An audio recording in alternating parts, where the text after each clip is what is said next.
मूलम गुरुमूर्ति पूजा मूलम गुरुपदम मंत्र मूलम गुरु वाक्यम मोक्ष मूलम गुरु कृपा। ओम। बहुत अच्छे।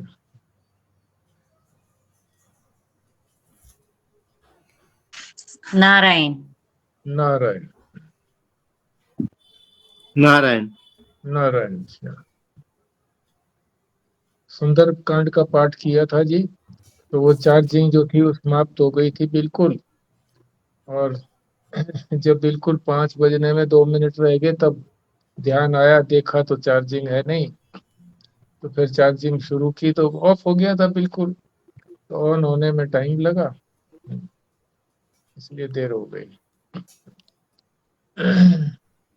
तो भगवान ने कल और परसों में हमें बता दिया था कि ब्राह्मण के कौन कौन से कर्म हैं और क्षत्रिय के कौन कौन से कर्म हैं। तो ये 43वें श्लोक तक हो गए थे। उसके बाद महाराज जी ने भूमिका के अंदर एक पेज से भी अधिक इन्हीं चारों वर्णों के बारे में संक्षेप से भी बताया है, और ऐसा क्यों होता है, क्यों कर्म ऐसे ऐसे विभाजित किए गए हैं, ब्राह्मण के, क्षत्रिय के, वैश्य के और शूद्र के, ये भी बताया है। और श्रद्धा की बात भी बताई है कि किसको कितनी कितनी श्रद्धा चाहिए धर्म में, और धर्म के अंदर तो श्रद्धा के साथ कुछ और भी चाहिए, पर मोक्ष के अंदर तो केवल श्रद्धा चाहिए और उसके लिए साधन चतुष्टय चाहिए। तो पहले इसी को हम अच्छी तरीके से चबा चबा करके समझेंगे सारी बात, जो महाराज जी ने कृपा की है कि ये सारा एक बार रिवीजन हो जाए चारों जातियों का, तो उसको समझते हैं। तो बता रहे हैं कि पुरुषार्थ जो शास्त्र के अंदर बताए गए हैं, पुरुषार्थ वो 4 हैं, आप जानते ही हैं उनको। धर्म, अर्थ, काम और मोक्ष। खुराना जी म्यूट कर लीजिए अपने मोबाइल को, थैंक यू। इनमें से अर्थ और काम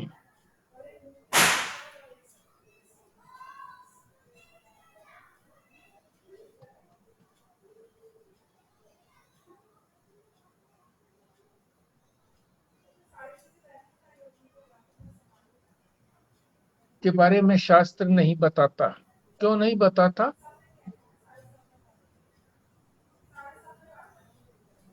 कि अर्थ का प्रयोग तो हम अधिकतर संसार के विषय में ही करते हैं, और कामना का भी प्रयोग संसार के विषयों को ही प्राप्त करने में लगाते हैं। तो धर्म और मोक्ष के बारे में ही शास्त्र बताता है। शास्त्र तो वही बात बताता है जो किसी और प्रकार से हमको जानकारी नहीं हो सकती, क्योंकि हमारे पास जानकारी के साधन हमारी ज्ञान इंद्रियां ही तो हैं 5, उन्हीं से तो हम जान सकते हैं, और ये असमर्थ हैं धर्म के बारे में भी बताने में और मोक्ष के बारे में भी बताने में। तो इसलिए मोक्ष और धर्म, इन दोनों के बारे में शास्त्र ही प्रधान है। शास्त्र ही बताएगा धर्म के बारे में। धर्म के बारे में भी हम अपने आप बुद्धि से या मन से कल्पना करके नहीं अनुमान लगा सकते।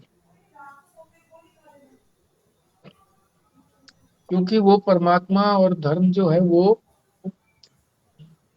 ना तो इंद्रियों का विषय है, ना हमारे मन बुद्धि से जाना जा सकता है,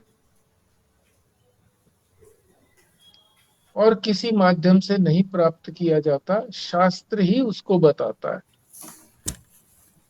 शास्त्र ही प्रमाण है धर्म के बारे में भी और मोक्ष के बारे में। प्रमाण का अर्थ है आंख जो देखती है, जो सही ज्ञान बताती है। तो शास्त्र ही सही ज्ञान देता है धर्म के बारे में भी और मोक्ष के बारे में।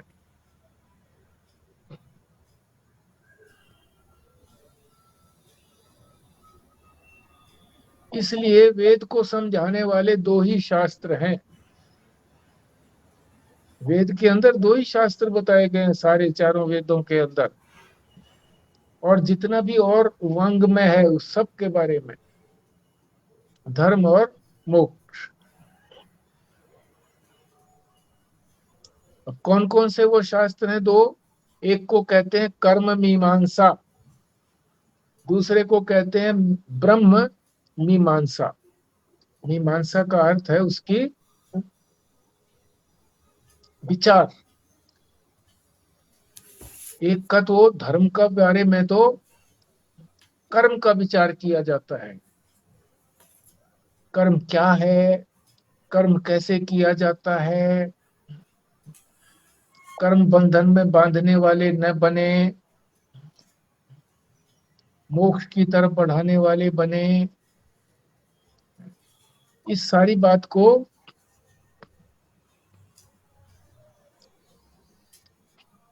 धर्म के अंतर्गत बताया जाता है। धर्म में न बताया जाए तो वो कर्म हमको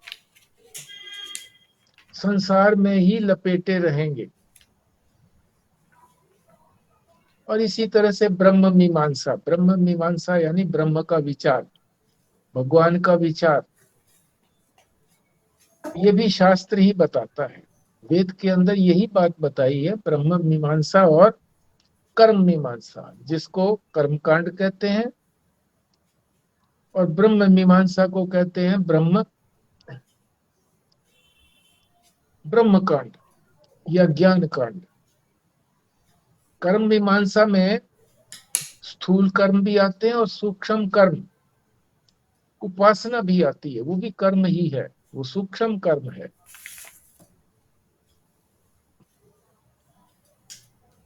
और दोनों के लिए श्रद्धा की आवश्यकता बताई गई है।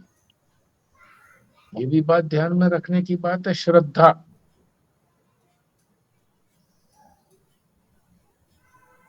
श्रद्धा किसमें होती है? जो हमारा श्रद्धेय होता है,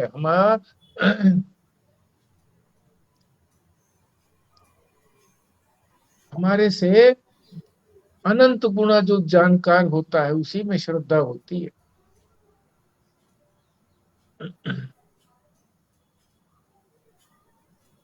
और श्रद्धा होने पर ही ये दोनों मार्ग सफल होते हैं।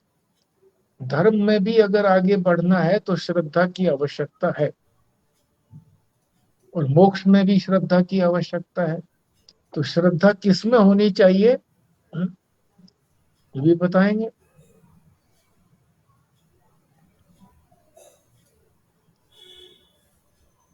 धर्म मीमांसा के अंदर जो अधिकारी बताया है, एक तो ये बताया कि श्रद्धा वाला पुरुष, जिस पुरुष की श्रद्धा है,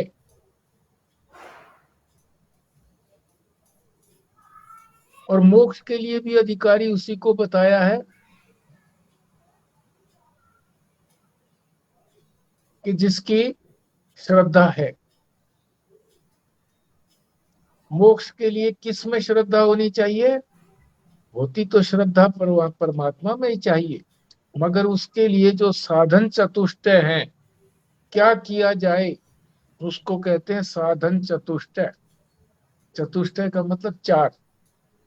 कौन से हुए? विवेक, वैराग्य, षट संपत्ति और मुमुक्षा। ये है साधन चतुष्टय।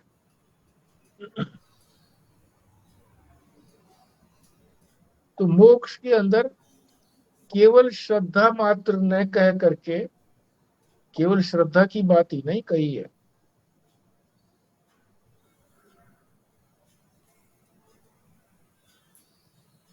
शास्त्र ने क्या कहा है?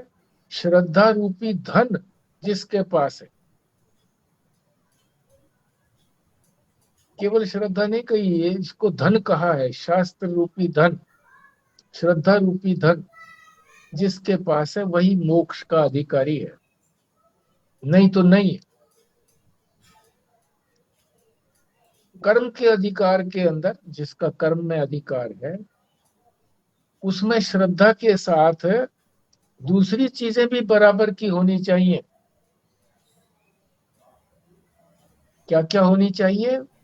श्रद्धा तो हो ही हो, सामर्थ्य भी होनी चाहिए, शक्ति।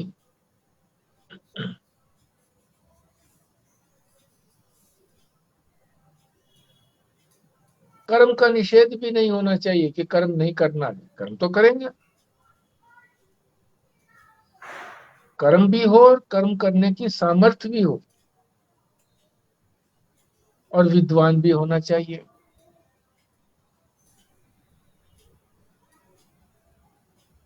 विद्वान किस चीज का? कर्म को जानने वाला। कर्म को जानने वाला भी होना चाहिए, तभी तो कर्म करेगा ना। जानकारी नहीं होगी तो कर्म कैसे करेगा? शक्ति नहीं होगी तो कैसे करेगा? और अगर संपत्ति नहीं जुटाई होगी तो भी नहीं करेगा, कर पाएगा। तो चार चीजें चाहिए किसके अंदर?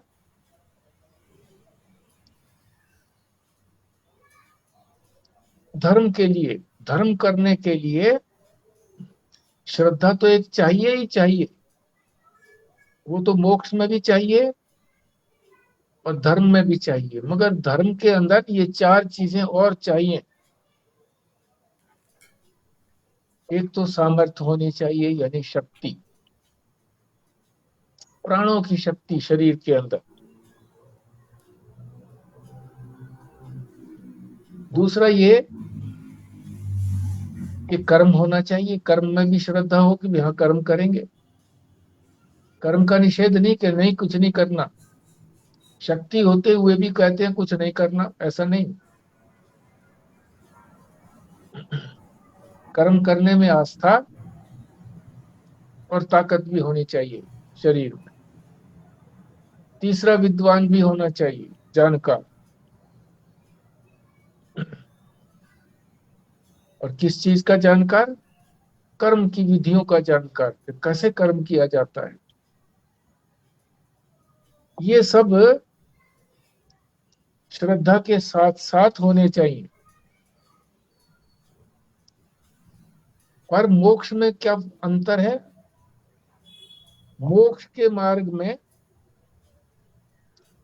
श्रद्धा वित्तो भूतवा, अन्य साधनों को वित्त नहीं कहा है। ये जो और बताए ना, कर्म के जानकार होना चाहिए, विद्वान होना चाहिए, हम्म, सामर्थ्य होनी चाहिए, ये नहीं कहा है मोक्ष के मार्ग में। ये वित्त है, वित्त का मतलब है ये धन है, इसलिए इनको संग्रह करने की आवश्यकता नहीं बताई है। केवल श्रद्धा, और वो श्रद्धा किसमें? वेदांत वाक्यों पर। और सामान्य श्रद्धा नहीं, पूर्ण श्रद्धा, कि वेद ने जो भी कुछ कहा है वही प्रमाण है, उसके अतिरिक्त एक शब्द भी ये नहीं होना चाहिए, कि जरा सी भी आशंका नहीं होनी चाहिए हमारे मन में, बुद्धि के अंदर, कि ये बात जो है गलत कही है शास्त्र में, वेद ने ये बात गलत कही गई। पूर्ण श्रद्धा।